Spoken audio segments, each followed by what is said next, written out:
Hello and welcome to Let's Try, where we are the first to try new and upcoming indie games. I am your host, Shatterdrift, the best dressed gamer, and tonight, let's try Distant Kingdoms, a city builder management medieval fantasy experience. Callisto coming in with those 200 bits. Thank you, Callisto, pointing out that we are, of course, live on Twitch every Tuesday night, but you're probably watching this here on YouTube.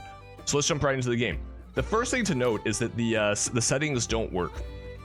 The settings don't work. Hopefully this will be fixed by release. Maybe it's a consequence of being on the press build that we are on. I don't know, but we're stuck in super high graphics, and hopefully that does not cause an issue for our recording tonight.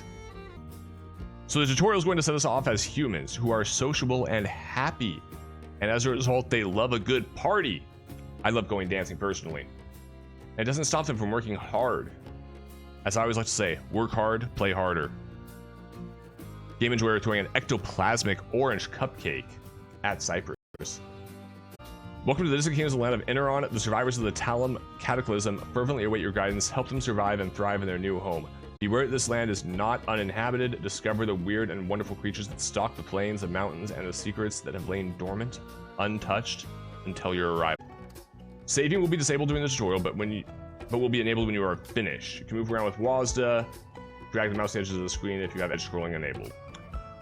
These are your global goods, crescents, which I assume are money. We're not hiding anything beneath our camera except for the version number. Okay, so we have crescents, which are money, mana, happiness, total residence. This is just an information dump at the beginning, which is like this tutorial needs to ease us into this game. I think you guys already know that one of my biggest complaints in games is when I'm paying attention to the stream and I have to think about the game I'm playing, it's too much. It's too many thoughts in my head. So this is one of those games where you just immediately lose track of what you are learning because it's just like information dump, here's general, here's economy, here's mana. And these actually explain themselves quite well in the tabs by the look of it, just not so well for the rest. This tutorial is a long, dragged out information dump. I hope that gets improved by the end of early access. I really do, because right now it's just like, here's everything you can possibly do that you're going to forget in 5 minutes. And like other games, that's always a problem, especially in something that looks cool offhand. Let's keep going. You start fading in and out during tutorials too, Callisto. No, it's a real problem. Like, this game could be fantastic, but it's going to lose people with just information after information dump, rather than like, here's a simple quest that's also going to teach you how to do the basics without having to worry about the other stuff. There was an opening video for this game where it showed each of the races, and it was like, humans are nice and industrious until the tavern opens. Orcs love nature. Oh no, that orc just sat on a squirrel. You know, so on and so forth, which was really good humor. Okay, here we go. We can actually see our people moving around now. We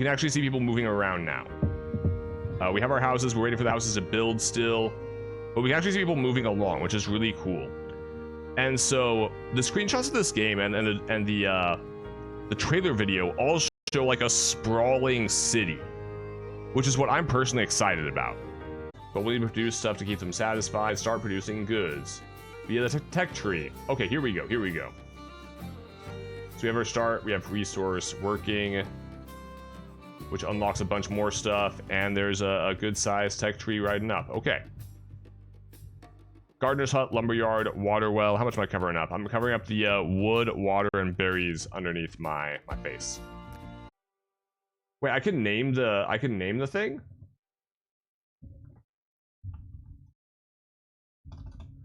Okay, this is gonna be the chat house. It's gonna be the chat house. This one here, it's gonna be the YouTube house. And this third one is going to be the art house. Because we can name our houses. Chat house, you prefer a brothel? We're not building a brothel yet, Ivy, not yet. That might be for the After Dark stream, I don't know. Can I name the marketplace too? The storage shack. The warehouse clearly needs to be named the mansion basement, because that's where I store everything that's part of our mansion. Don't tell anyone. Nobody's supposed to know. And our shop, of course, is the random chat shop. I probably should put the lumberyard over near the trees. That might have been smart. That might have been a play. And so we can see our little person going to work here, ready for a hard day's job at the gatherer's hut once the gatherer's hut is hopefully finished. Or maybe that was the person constructing it. I'm not sure. We also can see these lovely berries here in the field, along with this elk here. We have some different colored elk. I've never seen a gray elk before. Am I an uncultured swine? Let me know in chat. Let me know in the comment section down below. We have our radius around our place, and it'll plant berries or trees in the radius. So we actually didn't want our lumberyard probably this close to our gatherer's hut. 7 out of 5 residents employed. How do we have more people employed than we have people? Don't get me wrong, I enjoy having our 140% employment rate. But how is that possible? How do we make that happen? That with a hydrate, we are of course rocking the Lily of the Valley glass of May. If your birthday is in May, if someone you know has a birthday in May, the Lily of the Valley is their birth flower, at least by US reckoning. I believe European has a different one instead of Lily of the Valley. This is unfortunately one of the episodes where I don't think we're going to actually get to proper gameplay beyond the tutorial. And this is much of what the game is, I believe. Because I think it's early access. We have the tutorial to learn, and we have free play to just enjoy making a town. So if you enjoy the thought of making a nice medieval town here, what kind of colony are we building? The wagons are being pulled by slaves instead of horses. Employment. We don't know they're slaves. We don't know how these indentured servants came to be. Let's go ahead and zoom in and enjoy the looks of our individual citizens. Like that. Can I name people? No, I can't. Unfortunately, I can't. I can name places. I can't name our stone mine until it's built, it looks like. Distant Kingdoms. This is our first time experiencing Distant Kingdoms. We didn't know how long the tutorial was going to be. It's the tutorial and the free play. It's an early access game. And we need a way to pass the time while we are going through this tutorial. And so bad jokes is one of the ways to do that. Stupid jokes is one of the ways to do that. Taking a look at our individual, members of our citizen and wondering like, where are all the horses? We are here in a medieval fantasy world. We have only seen humans so far. Despite promises of orcs, despite promises of elves, despite promises of dwarves, where are they?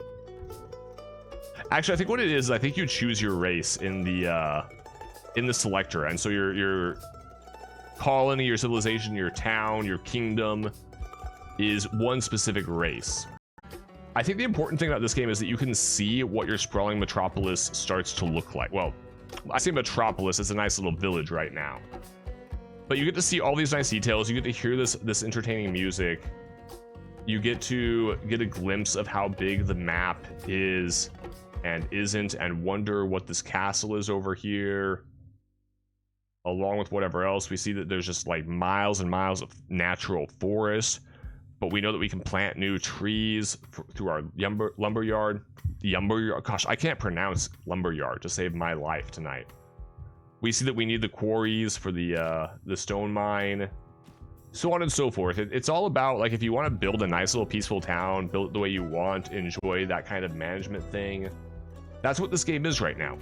It's early access, the roadmap. Let's take a moment to remember that we cannot save our game during the tutorial. We are an hour into this tutorial.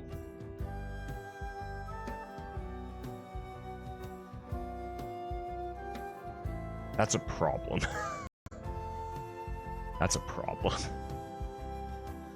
I don't know if the tutorial would be better served as just a reference thing instead of as a tutorial, or quite what, or if more mouse over tooltips would be the way to go for this.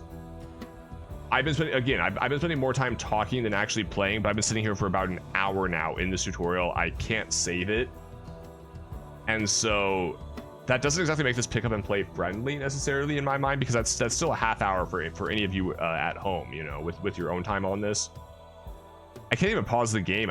Oh yeah, I paused the game down here. I'm dumb. I've had it I just had it sitting there going the entire time. Early access is expected to last a year. They are expecting to make a campaign mode, and hopefully the campaign properly introduces improves the tutorial is what I'm certainly hoping for with that.